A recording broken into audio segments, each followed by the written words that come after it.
नमस्कार. नमः परमकल्याण, नमः परमंगल, वासुदेवाय शांताय यदुनाम पतये नमः. आपल्या या निरूपण मालिकेला तसं बघितलं तर 15 दिवस पूर्ण झालेत. या 15 दिवसाच्या कालावधीमध्ये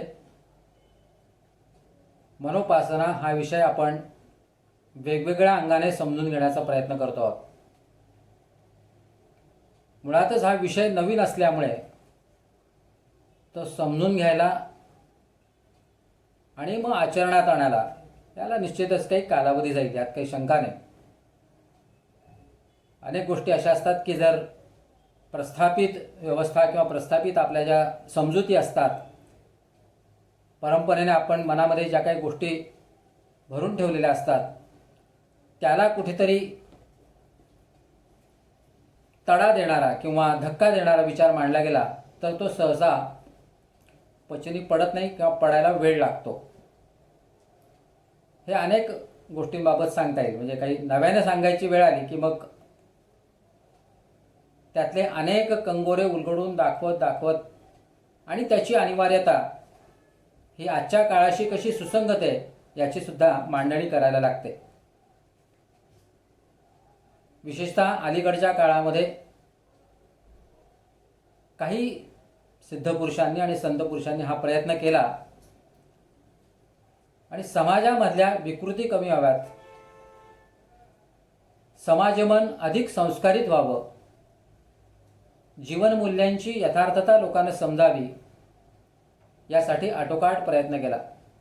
आपल्या आचरणामधूनही त्यांनी दाखवून दिलं, व्यवहारांमधनं त्यांनी आदर्श घालून देण्याचा प्रयत्न केला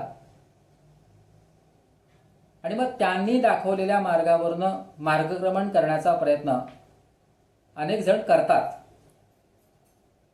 मी तर कोणाची नावं अशासाठी घेत नाही, परंतु आजच्या या सगळ्या धकाधकीच्या जीवनामध्ये नामस्मरण हा आपल्यासाठी अतिशय प्रभावी उपाय ठरतो, हे अगदी सर्वमान्य झालेलं आहे. कारण कुठेही येता जाता तुम्ही जिथे असाल तिथे नामस्मरण करू शकता, प्रभूचं स्मरण करू शकता आणि आपल्या मनाचं समाधान करून घेऊ शकता. अशा प्रकारचा एक सोपा मार्ग या संत महंतांनी दाखवला. हरिमुखे म्हणा पुण्याची गणना कोण करी, अशा प्रकारचा हरिपाठ दैनंदिन जीवनामध्ये अनुभवण्याचा प्रयत्न अनेक जण करत असतात. पण हा हरिपाठ परंपरेने म्हटला जातो आणि तो आचरणात आणण्यासाठी शक्य तेवढे प्रयत्न केले जातात. सातत्याने हरिनाम घेतलं तर कितीतरी मोठं पुण्य आपल्या पदराशी बांधता येतं, हे ज्ञानोबांनी आपल्या या हरिपाठातनं सांगितलेलं आहे. आणि अनेक जण त्याचा आपापल्या परीने अनुभव घेण्याचा प्रयत्न करतात. नाही आपल्याला काही साधत, आपल्या सगळ्या प्रपंचाच्या राहडगाडग्यामध्ये आपल्याला नाही इतर उपासना करता येत, तर निदान उठता बसता चालता बोलता आपण निदान हरीचं नाव घेत राहावं आणि मिळेल त्या वेळेला हरिपाठ तरी म्हणावा आणि आपल्या या उपासनेचं एक समाधान प्राप्त करून घ्यावा, असा एक प्रयत्न चाललेला असतो. नंतरच्या काळामध्ये अगदी गोंदवलेकर असतील किंवा अक्कलकोटचे स्वामी असतील, भिवू नकोत मी तुझ्या पाठीशी, अशा प्रकारचा एक अभय मंत्र त्यांनी दिला. कारण मनाने भ्यायलेला हा माणूस अनेक कामे करताना सुद्धा कचरतो किंवा करण्यासाठी तो पुढे येत नाही, पुढाकार घेत नाही, किंवा मनाची एवढी ताकद असूनही तो नको त्या ठिकाणी मन घेऊन जातो आणि आपली शक्ती वाया घालवतो. पण संकट आलं की मग मात्र याला परमेश्वराची आठवण होते. त्याच्याकडनं असं घडू नये म्हणून त्याला नित्यनेमाने स्वामींच्या चरणी आणता येईल आणि स्वामी समर्थ तुझ्या पाठीशी आहेत, अशा प्रकारचा एक दिलासा भक्तांना अनुयायांना देण्याचा प्रयत्न होत गेला. तो अनेकांच्या पचनी पडला आणि लोक त्यातनं मग समाधान मानून आपली उपासना चालू ठेवताना दिसतात. या सगळ्या उपासना मार्गांचा किंवा पद्धतींचा विचार करताना हे सातत्याने आपल्या मनाशी अनुसंधान करण्याचा प्रयत्न असल्याचं आपल्या लक्षात येतं. पण आपण गेल्या 15 दिवसांमध्ये विशेषत्वाने मनोपासनेचा विचार करतो आहोत. आणि मग अशा मनोपासनेची नेमकी कार्यपद्धती काय, त्याचं स्वरूप काय, हे आपण गेल्या 15 दिवसात काही प्रमाणात समजून घेण्याचा प्रयत्न केला. अनेकांच्या उत्सुकता आहेत, अनेकांच्या जिज्ञासा आहेत की हे नेमकी मनोपासना कशी आहे, तुम्ही त्याची काहीतरी कार्यपद्धती सांगा, त्याची स्वरूप काय असेल ते सांगा. हे स्वरूप सांगत असताना मी हे मधल्या काळामध्ये स्पष्ट केलं आहे किंवा शिवसंकल्प स्तोत्राचं विवरण करताना सुद्धा त्याचा थोडाफार उल्लेख झालेला आहे की मनोपासना ही प्रामुख्याने मनाने केलेली उपासना आहे. परंपरागत आपण ज्या उपासना पद्धती राबवतो की माळ घेऊन बसलाय आणि काय अर्धा तास, पाऊण तास, 2 तास जप केलाय आणि म्हणजे मग आपली उपासना झाली, किंवा अगदी ध्यान लावून आपण एक अर्धा पाऊण तास बसलोय म्हणजे आपली उपासना झाली, या पलीकडे कोणाला काही नाही जमत तर मग कुठली तरी पोथी नित्यनेमाने वाचली जाते, त्याची पारायणं केली जात आहेत, नाहीच काही तर दररोजची देवाची नित्यपूजा आपल्या मनाप्रमाणे सागर संगीतपणे केली जाते आणि त्यातून आपली उपासना घडून येते. अशा प्रकारचं समाधान आपण करत असतो आणि ते अनेकांना साधतं, ते केल्यानंतर समाधानही वाटतं, त्याची उपयुक्तताही आहे. पण याच्या जोडीला आपल्याला मनोपासना हा प्रकार अस्तित्वात आणायचा आहे किंवा तो अंमलात आणायचा आहे. ही सगळी उपासना करताना आपण मन हा प्रमुख केंद्रबिंदू मानायचा आहे आणि जी काही उपासना करतोय ती मनासाठी करतोय. जी उपासना करतोय, ज्या ईश्वरासाठी करतोय, ज्या आराध्यासाठी करतोय, ते आराध्य म्हणजेच माझं मन आहे, इथपर्यंत आपल्या विचारांची झेप न्यायची आहे, जी आतापर्यंत आपण कधी विचारात घेतली नाही. मी हे वारंवार सांगतो का की जे नाही आपण जे तसं केलेलं नाही कधी. म्हणजे जसं मी म्हणालो की मनोपासना हा विचारच थोडा नवीन आहे, हा समजायला आणि आचरणात आणण्याला वेळ जाईल थोडा. म्हणून मनाची उपासना करत असताना जर असं काहीच चौकट नसेल पूजेची किंवा त्याची काही व्यवस्था नसेल, तुम्ही काही त्याचं स्वरूप सांगत नसाल, तर मग उपासना होणार कशी. हे मनामध्ये विचार काय येतात तर आपल्या समोर तो एक ते चित्र ठरलेलं आहे, उपासनेची एक पद्धत आपल्याला ठरलेली आहे. कुठेही तीर्थक्षेत्री गेलं तर मग बसायला आसन पाहिजे, सोळं पाहिजे, ओळं पाहिजे, अथवा नसेल तरी काहीतरी कुठेतरी शांत जागा पाहिजे, तीर्थ पाहिजे, प्रसाद पाहिजे, काय जे असेल ते. असं सगळं करत करत आपण आपली उपासना खूप फलद्रूप होईल अशासाठी प्रयत्न करत राहतो. ते अयोग्य असं माझं मुळीच म्हणणं नाही, परंतु त्याच्यामध्ये जाणारी शक्ती ही थोडी कमी करून ही मनाच्या शक्तीकडे जर केंद्रित केली, कारण त्या उपासनेमध्ये जर मनालाच कारणी लावायचं आहे, मनच तिथे तुम्हाला घेऊन जाणार आहे, तर त्या मनाची शक्ती आपणच तपासायची म्हणण्यापेक्षा अनुभवायची.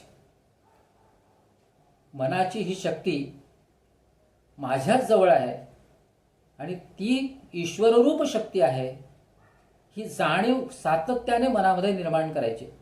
आणि हे निर्माण करण्यासाठी रोज तुम्ही ठराविक वेळ नक्की करायला हरकत नाही, किंवा तुमच्या नित्य उपासनेची जी काही वेळ आहे त्याच्या आधी अर्धा तास, पाऊण तास, 15 मिनिटं, 10 मिनिटं जी काय असतील ती तुम्ही केवळ मनासाठी राखून ठेवायची.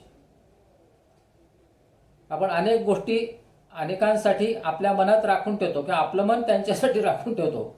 आता कुठेतरी हा विचार बदलायचा आहे आणि आपल्या मनासाठीच आपण काही गोष्टी राखून ठेवायच्या आहेत, वेळ राखून ठेवायची आहे, शक्ती राखून ठेवायची आहे, बुद्धी राखून ठेवायची आहे. मनोपासना हा वेगळा प्रकार प्रत्यक्षपणे अनुभवताना मी मनाला ईश्वर म्हणून स्वीकारलेला आहे आणि त्या मनाशी मला एकरूप व्हायचं आहे. तुम्ही म्हणाल, यापूर्वी पण उल्लेख केला आहे की आपण नामस्मरण करताना एकरूप होतो वगैरे. बरोबर आहे, एकरूप होतोय आपण, नाही असं नाही. परंतु मनाला एकरूप करतो. इथे आता मनाला एकरूप करायचं नाही, मन आहेच, मन एकरूपच आहे. तिथे आता आपल्याला एकरूप व्हायचं आहे. त्या मनामध्ये असलेल्या शक्तीला आपण ओळखायचं आहे. कदाचित ते आपण आता गेल्या 15 दिवसात ओळखलेलं आहे. आणि या शक्तीची अमर्यादता किती आहे, व्यापकपणा किती आहे, हे आपण गेल्या 15 दिवसात वारंवार समजून घेण्याचा प्रयत्न करत आहोत. आणि त्या शक्तीमधला हा विधायक, त्या शक्तीचं हे जे काही विधायक स्वरूप आहे, सकारात्मक स्वरूप आहे, ते आता प्रत्यक्ष आपल्या जीवनामध्ये उपयोगात आणायचं आहे. म्हणजे थोडंसं मी वेगळ्या अर्थाने सांगतो, वेगळ्या शब्दात सांगतो की आतापर्यंत आपण उपासनेमध्ये आपली शक्ती, बुद्धी खर्ची करत होतो किंवा ती खर्ची करत राहतो. पण आता मनाच्या उपासनेमध्ये ही शक्ती आणि बुद्धी लावायची. त्या उपासनेसाठी माझं मन, असं जे काही आपली समजूत होती, त्याच्याऐवजी मनाच्या उपासनेसाठी मी किंवा माझी बुद्धी आहे, असा तो बदल करायचा आहे. थोडंसं ज्याला आपण फोकस म्हणतो की नाही, तो फोकस बदलायचा आहे. सगळा प्रकाश जो उपासनेवर होता, आपल्या नित्य नैमित्तिक परंपरागत उपासनेवर होता, त्या उपासनेवरनं तो बाजूला करून मनावर आणायच्या. आपल्या मनावर तो प्रकाश झोत टाकायचा आहे, फोकस त्या मनावर ठेवायचा आहे. आणि ती उपासना म्हणजेच माझं मन आहे, इथपर्यंत त्याचा प्रवास आपल्याला घडवून आणायचा आहे. हे सगळं समजायला आहे आणि प्रत्यक्षात आणायला आहे, वेळ जाईल. हे मी पुन्हा पुन्हा अशासाठी सांगतो की आपण एका वेगळ्या कल्पनेतून हे सगळं करणार आहोत. म्हणजे वारंवार सांगण्याची एवढ्याचसाठी वेळ आहे की हे सांगितलं गेलेलं आहे, अनेक ग्रंथांमधून सांगितलं गेलं आहे. परंतु आपण त्याचा ह्या अशा सकारात्मक किंवा विधायक अंगाने आचरणात आणलेला नाही हा सगळा प्रकार. तुकाराम महाराज म्हणतात की मन करारे प्रसन्न सर्व सिद्धीचे कारण. हे अभंग म्हणण्यापुरतं आपण मर्यादित ठेवलं, पण मग त्या सिद्धी कोणत्या आणि हे मन प्रसन्न ठेवायचं असेल तर मग उपाय कोणता, अशी त्या आपली सगळी ती मांडणी आहे. मी त्यात भगवद्गीतेचं उदाहरण देतो, अनेक उदाहरण देतो. भगवद्गीता हा प्रमाण ग्रंथ आपण त्याच्यासाठी मानतो आहोत. त्यातला 12वा अध्याय आपण पुन्हा पुन्हा वापरणार आहोत, उपयोगात आणणार आहोत. त्यातले काही श्लोक आहेत ते आपल्या या मनोपासनेमध्ये खूप सहाय्यभूत ठरणार आहेत. आणि सर्वात महत्त्वाचं म्हणजे जे काही शिवसंकल्प स्तोत्र आहे ते तर या मनोपासनेचं एक महत्त्वाचं अंग आहे असं म्हटलं तरी चालेल. म्हणजे जर का तुम्ही उद्यापासून किंवा आतापर्यंत मनोपासना या विषयाचा काही एक ढाचा तयार केला असेल किंवा मला मनोपासना करायची असा एक निर्धार जरी केला असेल, तर ती करत असताना एक विशिष्ट वेळ आपण ठरवली पाहिजे. कुठलीही वेळ घेतली तरी चालेल, पण त्या वेळेला एका ठिकाणी बसून, मग तुम्ही प्रवासात असलात तरी किंवा कुठेही येत जात असलात तरी सुद्धा याचा कसा उपयोग करायचा हे मी सांगेनच. परंतु शक्यतो तुम्ही जर एकाच ठिकाणी बसून काही एक 10-15 मिनिटं या मनोपासनेवर चिंतन केलं, मनन केलं, आणि ते करण्यापूर्वी तुम्ही जरी शिवसंकल्प स्तोत्राचं पठण केलं, स्वाभाविकपणे त्या शिवसंकल्प स्तोत्राचा अर्थ समजून त्याच्यावर चिंतन केलं, तर मग माझं मन हे पवित्र आहे, ते पवित्र संकल्प करणारं हो. आणि असं अनेक अर्थांनी युक्त असलेलं मन माझ्या दैनंदिन जीवनामध्ये किती मोठी शक्ती आहे याचाही आपल्याला अनुभव घेता येऊ शकेल. आपण एखादा देव, एखादं आराध्य समोर मानून उपासना करतो आणि ते आराध्य, ती आपली कुलदेवता आपल्याला मदत करील, ही आपली त्यामागची फार मोठी श्रद्धा असते. ते श्रद्धेचं बळ आपल्याला अनेक ठिकाणी उपयोगी पडत असतं. अनेकांची गुरूंवर श्रद्धा असते, अनेकांची दत्तावर श्रद्धा असते, अनेकांची कृष्णावर, रामावर, देवीवर श्रद्धा असते. आणि संकटाच्या वेळेला हे देव, जे काही आपले आराध्य दैवत असते, आपल्या मदतीला धावून येतील अशा प्रकारचा दृढ विश्वास असतो. ही जी काही ताकद मिळते ती ताकद देण्याचं काम ती आराध्य देवता आपल्याला करते. पण ही आराध्य देवता आपण मानतो म्हणजे काय करतो, ती आपल्या मनाने स्वीकारलेली असते.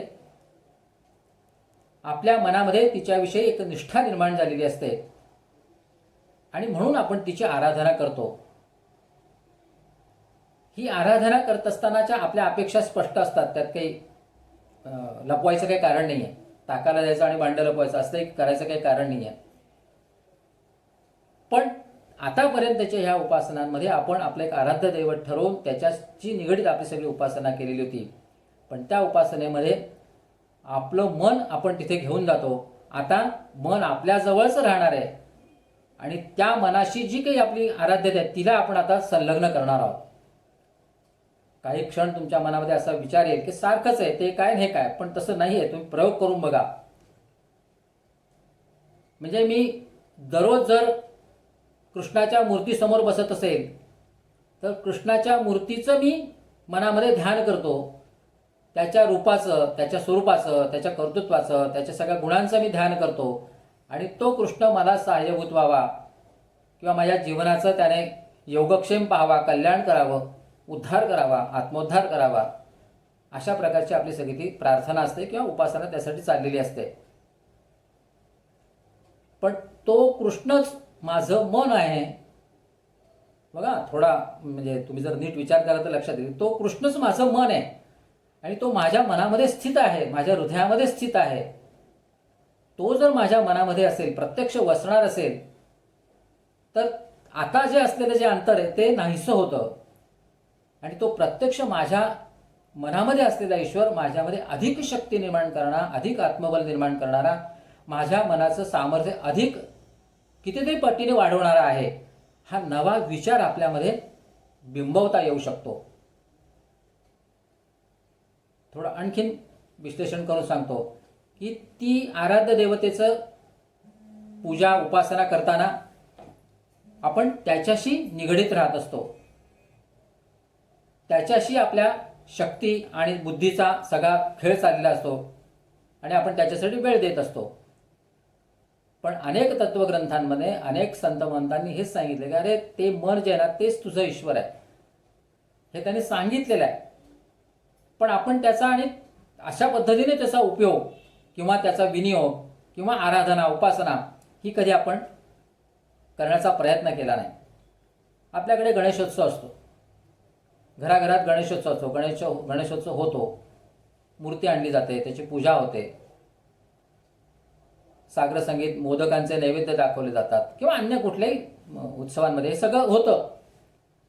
हे करताना आपण त्याच्याशी किती एकरूप होतो. ती गणेश मूर्ती म्हणजे माझं मन आहे अशी कधीतरी आपल्या मनामध्ये कल्पना येते का? विचार करून बघा. म्हणजे माझा आग्रह नाही आहे. आपण फक्त त्या सोपस्कारांमध्ये आपल्या बऱ्यापैकी वेळ आणि शक्ती घालतो. किती घरांमध्ये त्या 10 दिवसामध्ये माझ्या घरात आलेले हे गणराय हे माझं मनच आहे आणि या मनरूपाने ते माझ्याकडे आता निवासाला आलेले आहेत आणि माझ्या मनाला आनंदी करतायत, त्याचे माझ्या मनाचं ते सामर्थ्य वाढवत आहेत.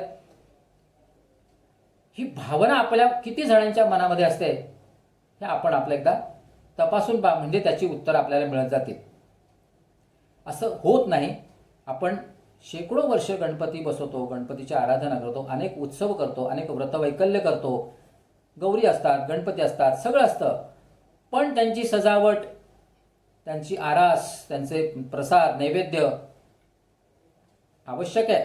वातावरण निर्मिती म्हणा किंवा कशासाठी म्हणा, सगळं आवश्यक आहे. पण हे करत असताना जो मुख्य बिंदू आहे की जे काल मी दर्शनाच्या माध्यमातून तुमच्या मनावर बिंबवण्याचा प्रयत्न करेन, आपल्याकडे आलेल्या गणपतीकडे आपण किती वेळ असं बघतो की हा आता मला खऱ्या अर्थाने माझ्याकडे आलेल्या मूर्तीचं दर्शन झालं.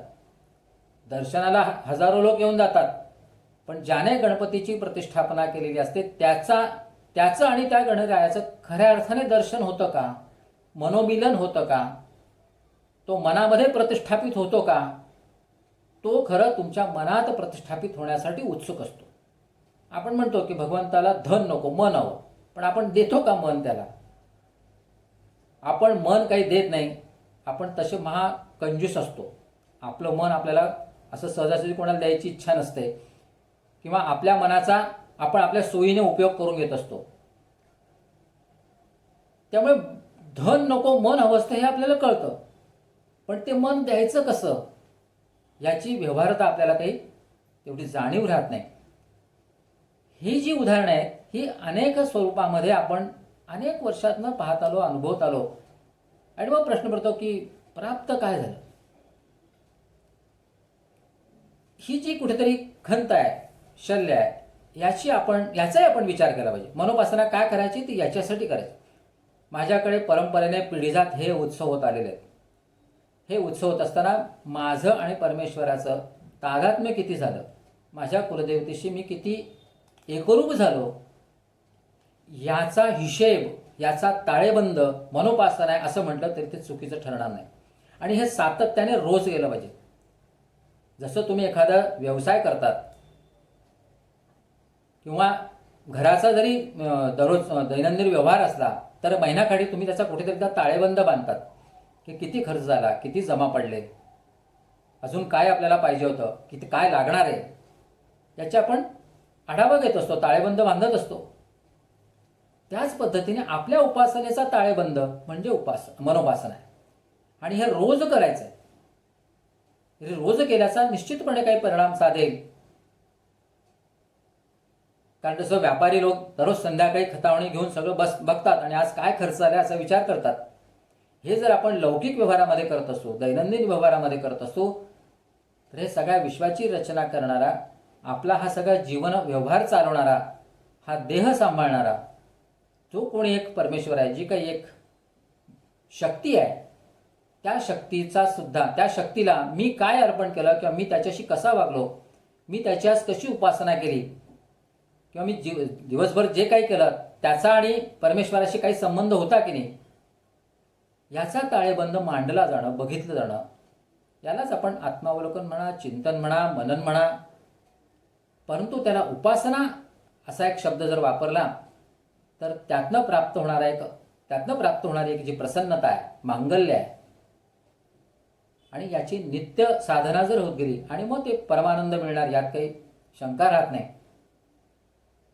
म्हणून मन हा आनंद देणाराच विषय आहे आणि आनंद देणाऱ्या या विषयाकडे आपण तितक्याच आनंदाने बघितलं पाहिजे. त्याच्यात ती ताकद ओळखली पाहिजे, शक्ती ओळखली पाहिजे.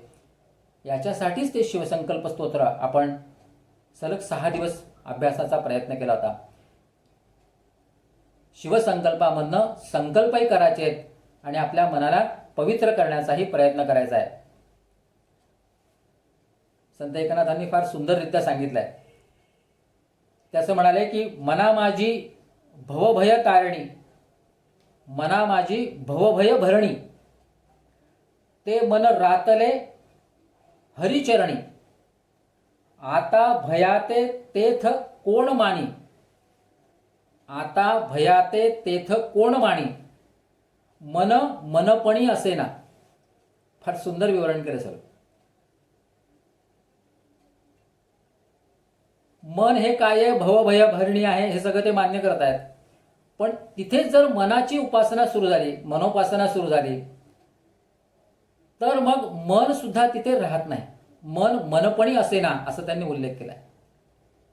मन सुद्धा राहत नाही.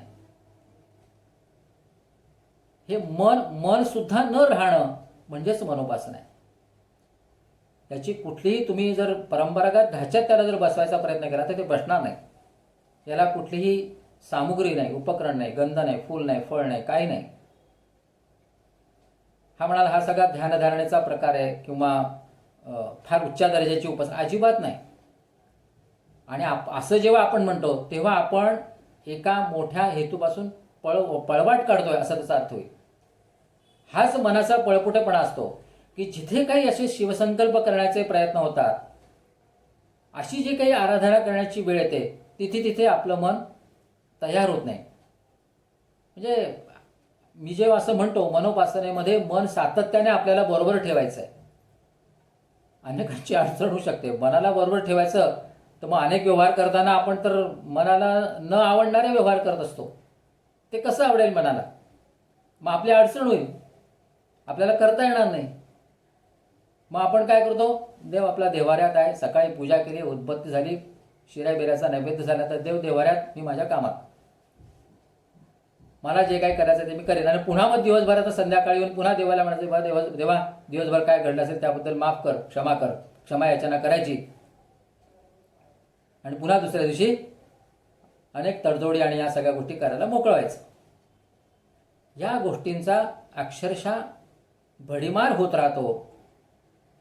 आणि आपल्या एकूण जीवनामध्ये जे काही मांगल्य निर्माण व्हायला पाहिजे, जीवनाविषयीचा एक विलक्षण असा एक अनुभव यायला पाहिजे, तो येत नाही. केवळ जीवन व्यवहारासाठी आवश्यक तेवढी टेकू लावण्यापुरती उपासना होत राहते. आपल्याला जे साध्य करायचं असतं, ज्यासाठी हा मनुष्य जन्म मिळालेला असतो, त्याचा आपण कधी विचार करत नाही. केवळ आपल्या या लौकिक व्यवहारांमध्ये प्रपंचामध्ये आपलं लक्ष जास्त गुंतून जातं. त्याच्याबरोबर आपण आपल्या मनालाही गुंतवतो. आणि मग शेवटी जेव्हा काही हे सगळं मागे वळून पाहायची वेळ येते, त्यावेळेला असं लक्षात येतं की आपल्या हाताशी काहीही लागलेलं नाही. मनोपासनेमध्ये ताळेबंद मांडणं, मनोपासनेमध्ये मनालाच ईश्वर मानणं, ही फार मोठी एक झेप आहे. याच्यासाठी पुन्हा सगळ्यांना समजेल, आतापर्यंत आपण जे शब्द वापरले त्याला पूरक राहील म्हणून सांगतो, आपल्या मनाचीच तयारी करायला लागेल की मला मनोपासना करायची, माझं मनच मला ईश्वर ठरवायचं आहे, माझं ईश्वर रूपी मनच मला आता यापुढे उपासनेमध्ये आराध्य करायचं आहे. एक परिवर्तन आहे, विचारांचं आहे, कृतीचं आहे, व्यवहाराचं आहे, बुद्धीचं सुद्धा परिवर्तन आहे. आणि म्हणून 15 दिवसात आपण काय बघितलं तर आधीच आपण सर्वप्रथम शिवसंकल्प स्तोत्राची माहिती करून घेतली. या शिवसंकल्प स्तोत्रामधून मनाचं महत्त्व सांगितलं, त्याची शक्ती अमर शक्ती आहे इथपर्यंत आपण त्याची ओळख करून घेतली. आणि प्रत्येक स्तोत्राच्या शेवटी हे माझं मन शिवसंकल्प करणारं हो याचा वारंवार उल्लेख होत गेला. म्हणजे मन हे शिवसंकल्प करणारच असलं पाहिजे हा विचार बिंबवला जातो. म्हणून जेव्हा जेव्हा तुम्ही मनोपासनेसाठी बसाल किंवा जेव्हा जेव्हा तुमच्या मनामध्ये मनोपासनेचा विचार येईल, त्या वेळेला हे शिवसंकल्प स्तोत्र जर म्हटलं आणि मग मनाशी आपण संवाद साधण्याचा प्रयत्न केला की मना तूच देव आहेस, तूच माझा ईश्वर आहेस, तूच माझी कुलदेवता, जी तुमची कुलदेवता असेल तिला सुद्धा म्हणा, तुम्ही जो आराध्य म्हणले त्यालाही म्हणा की तूच माझं मन आहेस. आणि या मनोरूपी माझ्या कुलदेवतेला माझा नमस्कार असो. आणि ही मनोरूपी कुलदेवता तू माझं मन अधिक शिवसंकल्प करणारं होऊ दे. मी जिथे जिथे जाईल तिथे तिथे तू माझ्या सोबत राहा, सतत सोबत राहा. जे आपण कधी विचारात कधी प्रत्यक्षात आणलेलं नाही ते आपल्याला याच्या पुढे करायचं आहे. मनाने केलेला हा सर्वात मोठा आतापर्यंतचा संवाद असेल, किंबहुना एक मोठं चिंतन असेल की ज्यामधनं आपल्याला अपेक्षित अशा अनेक गोष्टी प्राप्त करता येऊ शकतील. आपण अनेक वेळेला आपल्या अनेक उपासनांमध्ये नमस्कार करतो, वंदन करतो, नमन करतो. काय करतो? नमन करतो. नमन हा शब्द तुम्हाला सगळ्यांना नित्य परिचयाचा आहे. नमन केलं, मी देवाला नमन केलं, मी माझ्या देवतेला नमन केलं. नमन हा शब्द काय सांगतो की नमस्कार केला.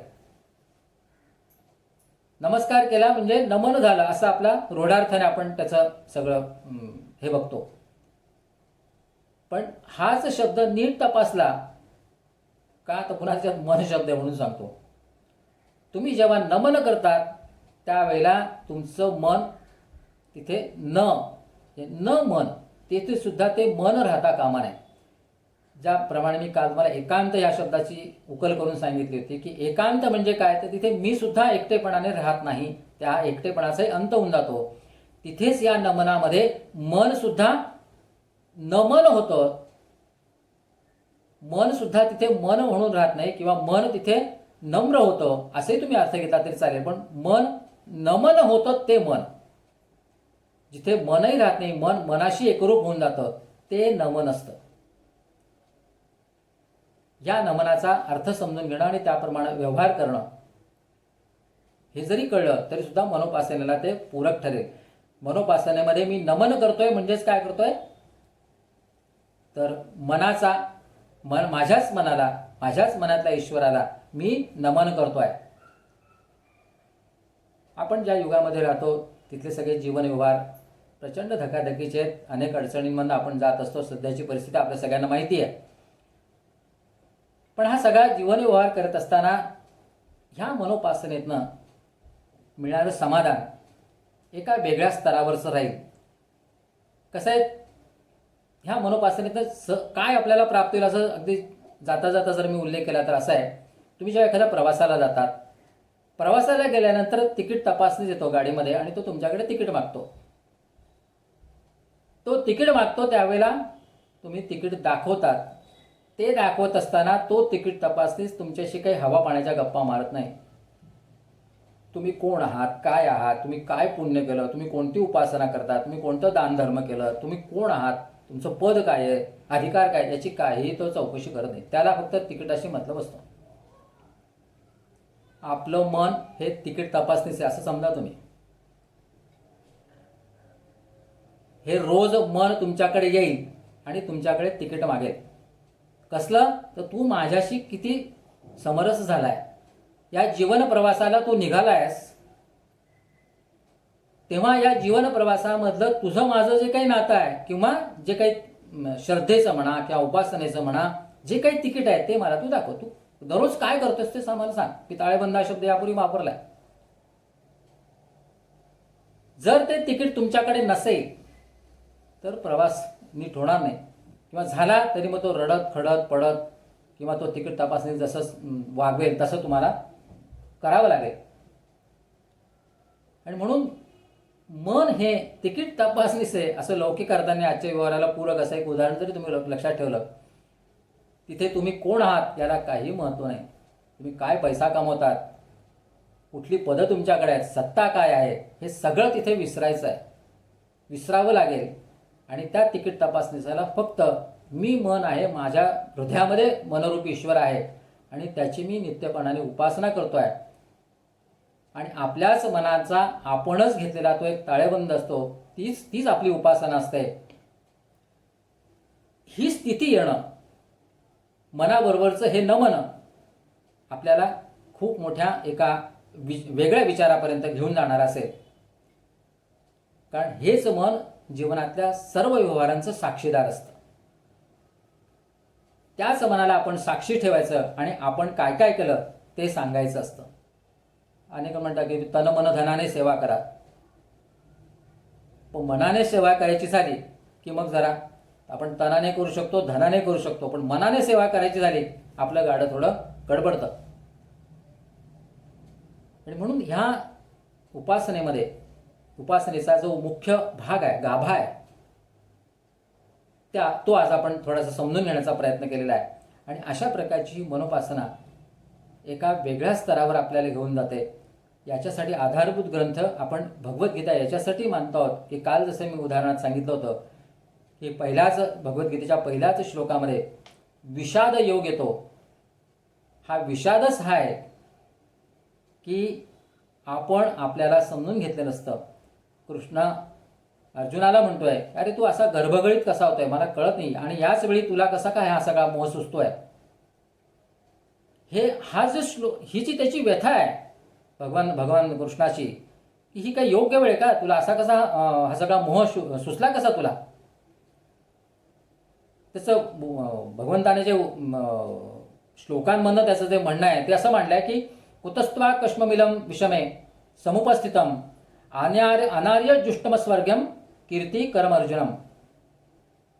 अर्जुना, अयोग्य वेळी हा मोह तुला सुचलेला आहे आणि हा मोह दुसरं तिसरं काही नसून अंतःकरणाचा दुबळेपणा आहे.